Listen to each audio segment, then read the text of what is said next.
Alright folks, headed up to Fredericksburg, Virginia today, taking Route 1, taking it slow because there's a lot of water. I got a gift for the season for a nanny to come over and take care of the two kids from 9 to 5 today on the Christmas holiday. I got a 2-year-old and a 7-year-old, and both of them, I just got them through Christmas, got them all the way to the finish line. And it's really nice just to have the day off, all to myself. So I'm gonna drive up to Northern Virginia, or Fredericksburg, Virginia, where there's a ton of antique stores. I like to go to antique shops. I'm gonna look for comic books. If I see any cool comic books, I'll try to video what I find. But not expecting too much. I'm just gonna go and be alone and without being demanded, getting demands put upon myself minute after minute for 8 hours. So this should be amazing. Just that itself is a gift. So this first place that I went to is on Facebook Marketplace all the time, advertising comics. I walk in and the boxes are all stacked on top of each other. I didn't really video because they were watching me, so this was it. Alright, so we're approaching downtown Fredericksburg. That first place was a bust. Man, I looked through probably every one of those comics and it was all just like, you can tell it had just been picked over by hundreds of people. And I don't even know, maybe whoever bought, maybe they even bought the comics, you know, that's the way they came, I don't know, but there was nothing in there worth picking up. There were some cool comics. They had $3 a piece on the boxes, but they said $3 and up, and I was like, some of these I'd pick up maybe for $3. They were not in really great condition, and the boxes were stacked on top of each other. So it was like, yeah, I could have brought them up to the front. There was some cool like Marvel horror comics that I would have picked up for $3, but nothing remarkable, nothing worth like stopping what I was doing and going up to the front and having my heart broken by them saying, "Oh no, just kidding," you know, because that's usually what happens. I get the, "Oh no, just kidding," you know, then they look it up and then, you know, it's $20 for some worthless thing. So anyway, we'll go on to the next place. This is downtown Fredericksburg, Virginia. I spent my 20-somethings frolicking around this neighborhood, playing music in these bars, drinking, hanging out with friends. I met my wife here, good restaurants, all sorts of cool stuff. It's about an hour south of Washington, D.C., and the second place I went was an antique store that actually sold, I'm pretty sure I sold a lot of these Star Wars figures to this guy, because it was like 15 years ago, and I still don't think anybody wants them. Like, I dumped them because I didn't have enough space. But he had comics, and he had a lot of run filler. Nothing bad, lots of good Marvel titles. I grabbed these 2 Wolverine comics because I did not have those in my collection. And I actually probably would come back here again and pick this place through again to fill in other holes in my collection. The titles were all over the place. Independent, Vanity. I actually just sold a Vanity comic for the first time the other day. It was a #1. I think I probably paid $5 for it though. New Mutants. Filling my New Mutants collection here too, if I ever came back. But you know, $2 or $3. Bagged, not boarded. Lots and lots and lots of run filler. I ran into a couple minor keys here and there. There's the Violator #1. I had that one on a newsstand, so I didn't pick it up. I can't remember if I have that Wolverine or not, but if I come back again, I'll get it. Archie Comics. Lots and lots and lots of 90s stuff. Daredevil Annual. There's X Factor. DC. I don't know my DC stuff at all, as far as keys go. Is that like the second Doomsday or something? Marvel Comics presents Excalibur. The whole X-Men run was probably in here, minus the Hellboy. $4 seems a little steep for those. Seen so many of these. There's a Commandi. The Jack Kirby title thing for a while.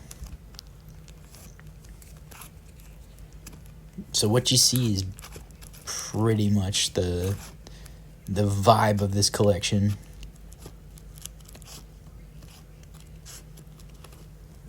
I started running into a lot of Uncanny X-Men, which I started getting a little excited about. Then I started looking for newsstands. Here's a new X-Men, which these have not caught on yet, the new X-Men. I love them. I am collecting them and putting a run together of them. And the keys are really affordable and cheap right now. Even I think it's 128, the first Phantom X. That's a key. I'd missed that one. If I come back, I'll try to pick them up again one day in another 10 years. But he actually had a category of all Uncanny X-Men here. And I started going through. I did find a couple of newsstand later 90s Uncanny. But they just didn't exactly... They weren't exactly in the condition I was looking for. They had a couple spine ticks. And, for that, I'm just looking for a near mint pretty much. And I've had newsstand Uncanny X-Men from this era before. They haven't caught on in terms of a collector market yet. So they're still probably going for $3 or $4. But I wound up going back through here and really trying to pick out the newsstands and just kind of change my mind at the end of it. Put them back.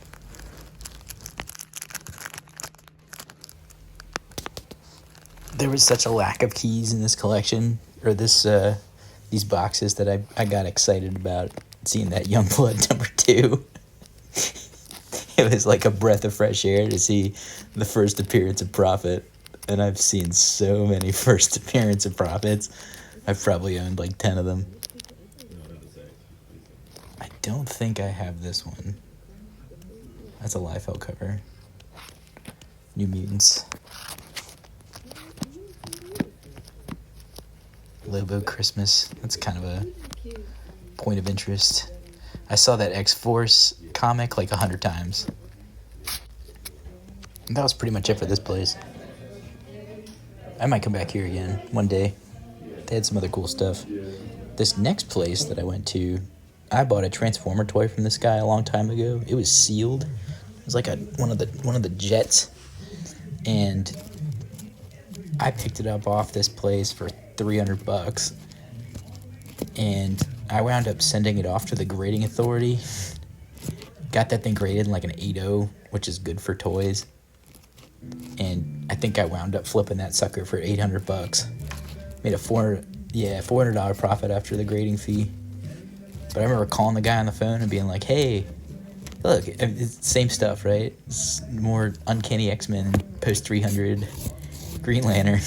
It's almost like the stuff in this store is the exact same collection as the other store. Like this era Avengers, this era Green Lantern, Iron Man. There's a Captain America. More X-Force. Just all this stuff that it just seems like it's just the byproduct of a picked over collection. I'm trying to think. I think I found something that was a key in here. I don't remember what it was. There's another Uncanny X-Men. $2. Not a bad deal for some good run filler. Transformers. More Uncanny X-Men. Fantastic Four.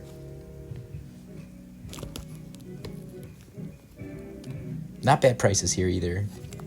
These two places, I must say, were appropriately priced for what it was. Like, they understood what they had. But some of these other places, like, they had the most unreal expectations ever. Unimaginable expectations. Like, we're talking like $20 on a run filler book. I think I find some here in a second. Let's see. Yeah, and or it's just some random like this, just some unbagged, unboarded books inside of a bunch of other books. At least this one has a board. But people here are really into these these, oh, here we go. Here we go. Phantom Zone, $9.95. Punisher. Every book in here was $14.96. Like all over $10. For nothing. For nothing run filler. Like, they'd be lucky if somebody bought this stuff. And I feel like at one point, like, there was a key stuck in here and they sold it. So they're like, oh, we got to jack the prices up because all these comic books are worth $14 now. What does that say? $12.99? Let's take a look at that. $11.95 for a run filler. New Mutants book.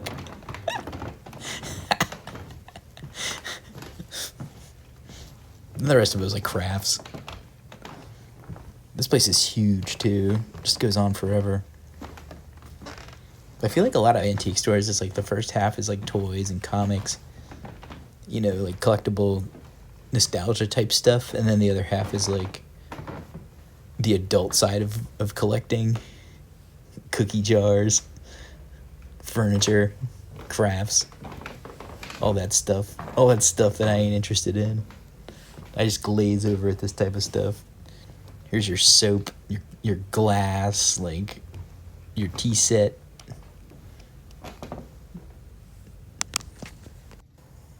I remember what the key was now. It was Wolverine Enemy of the State, Part 1. And this next place was so overpriced. I don't know if you can see the prices on these books, but something insane for these prices. I think there was like $50 on Black Hawk. I mean, this place was out of its mind. A lot of these places are co-ops, so the same place that has a overpriced book has another vendor in the back selling the same book for, $3. So here is the same place, still some high prices, but not quite as insane. $16 on Wishing Hour. It's a $5 book in a good day, maybe 10. Just, more no-name titles. X-Files 10. There's an Uncanny for 10. I used to buy so many Uncanny X-Men from that last place. Now this place, I was done with that last place because they had nothing. But this next place was so big. There was an upstairs and a downstairs, and both were massive. And both just had so much stuff. Oh, I found comics here. Oh, this was kind of cool. This guy had Popular Mechanics, and then also these mini comics from the 40s and the 50s. Actually, I think the 30s. These were snipped out of not snipped, but they were reprints from newspapers. I didn't find anything really exciting here. I just thought they were kind of cool. Plus, he probably wanted a lot of money for them. But then I did find his vintage comics, which I almost missed them all together. But I think this was the most laughable, overpriced antique store vintage comics box I've ever seen. Hulk, $8. $1 per book, right? Shadow Man. It's a newsstand Superman. Nicely bagged and boarded, at least. Punisher Warzone. Okay, First Grifter. $5 book, right? High grade. How much do you think? What do you think? Here it comes. Brace yourself. $18. $18. Turok 1. How many of these are there? $25. Hey, but it's red foil, folks. It's shiny. Oh, okay. Quarter bin book. $10. Wildcat number 2. Oh man. And then beware of the people who have the bagged comics inside of a basket, just slumped over, just wrinkling. The oldest bag and board in the world. And then there was actually a set, but I think it was like $25 for Valiant Comics, and then what was that, 20? I've never heard of that comic. Look at the condition. This person had one comic. It was a Marvel Age #3, and it was $7. Look at how dirty it is. Now this person was kind of like the first place I went to, the second antique shop. And there was a case here with some stuff. I imagine this is like his good stuff. But you know, Spawn 2, not a very interesting book. And also when things are in cases like that, like, I don't really want to go all the way to the front to ask them for a key to look through books. Like, can you at least sprawl them out a little bit so I can see them? See, this guy's got his run filler categorized, which is nice. Got Mad magazines here. Nothing easy. John Carter Warlord of Mars 12 there on the front. I feel like that was something. Alright, I only had patience for about one more place, because so far all I've seen is run filler in Fredericksburg, Virginia, downtown antique stores. Okay, so this person has a rack. That's nice. Got some high prices. That's about on par for what we've seen today. Ooh, Wolverine run filler, $8. I think that's actually a key. I think that's the death of somebody. Death of... Either way, it's a $4 book, whatever it is. It's nothing big. Some run filler, Fantastic Four, $8. Human Fly. I don't think there's any keys in that run. Oh, here's a key. It is not a first appearance, but it is an iconic cover. John Byrne. It's got some cover issues, a couple spine ticks. I'd call it maybe a 9.0.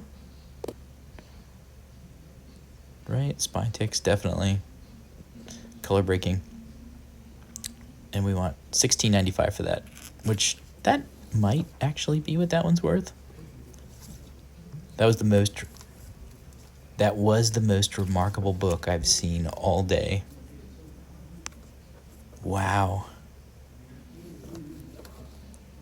Just the best thing about this display is the display itself.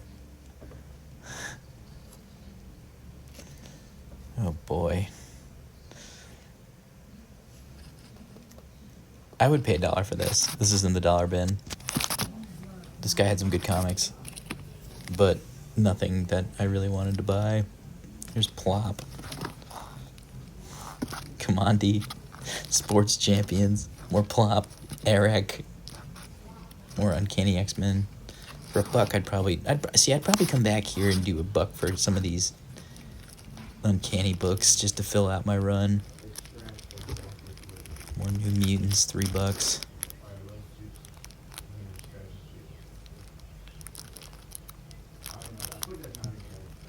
No keys. Yeah. I think that pretty much does it for all the patience I have for downtown Fredericksburg comic book hunting. Dell. Gold Key. There's a Jack and Jill, Billy the Kid. Teen Secret Diaries. Not bad prices on those, really. This guy had some good prices. Alright, stay tuned. I'll show you what I pulled out of here for the day.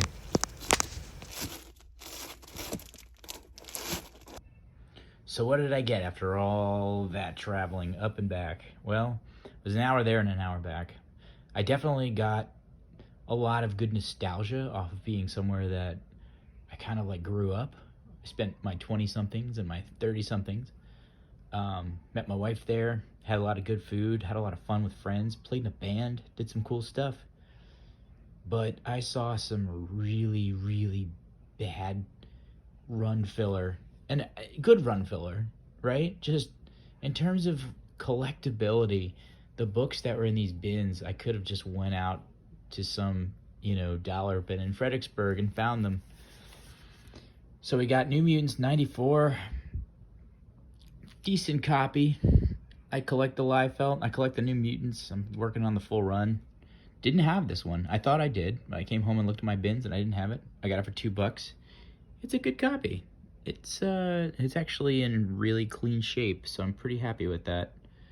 It was bagged and boarded.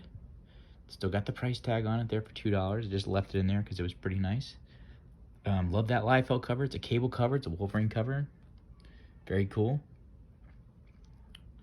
I got, this was kind of the big highlight for the day, actually. I didn't even realize this was a key at the time, but this was a collaboration between Liefeld and McFarlane. I think McFarlane did the inks and Liefeld did the penciling. Picked it up just because I didn't have it. And granted, folks, like there might have been some stuff there in those bins that I just don't know anything about I don't know everything about comics, so, if you see something I missed that was some grail, just let me know, and maybe I can make the trip back up there and grab it, but I doubt it. I feel like at this point in my comic collecting career, my eye is pretty decent for, books. I'm also looking for books that I want too, so, if I'm bashing something that you like, my apologies. I don't mean to make too much fun of that kind of stuff. It's just not the stuff I collect personally, so I guess that's why maybe I felt a little shorted. But yeah, so this is something I'm working on collecting, and this is 85, and it's in pretty decent condition. I'm pretty happy with it. It's in really nice shape. With the press, this thing's going to come out really good. This is a key cover. Yeah, so that's the second book I picked up. And then the other three were just Wolverine run filler that I needed, and this is a cool cover. This is the Lazarus Project. That was the first one. Second one was number 34. This is a Silvestri cover, which I'm really into the Silvestri part of this run. His covers were amazing, especially his like wolf animals. Like his saber tooth is really fun, so that's cool. And then the third one, I feel like this is a LCD key of some, or what was her name? LCD, yeah. Her and Alfred the robot, the Wolverine robot. Something to do with that. So this was the third one. So yeah, after all that digging, there was about 5 books that I picked up, and these were them. So yeah, not the best use of one's time. As a matter of fact, I stopped by at 2nd and Charles on the way home, and they were having a buy 5 get 5 free sale, and I got this Rebirth Batman #1. This is a variant. It was in Mylar, so I picked it up. I thought it was nice. Got some Turtles Usagi for fun reading.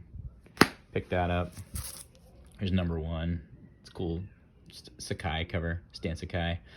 I've got all of the Usagi Jimbos, and they're so fun to read. So he writes like old spaghetti western style. And then, in the antique shop next to it, I went diving for my usual run filler and found a cool Jim Lee Alpha Flight cover, which I didn't have, for $3. And then I got this New Mutants 96, which I didn't have this one, because I'm trying to work on that New Mutants run. But this one's actually kind of awesome because it is the Mark Jeweler variant. So yeah, with that being said, not bad. So yeah, there it is, probably the highlight of the day, even though it's not the best Mark Jeweler variant condition in the world. It is a Mark Jeweler variant, which is cool. Newsstand. They only come in newsstands. Actually, I could see the top. It had that little slip. So yeah, good day, I guess, for getting out of the house and going somewhere where haven't been for a long time. So that's cool. Anyway, hope you all enjoyed. It was fun making the video. Like, follow, subscribe. Let's hang out again soon.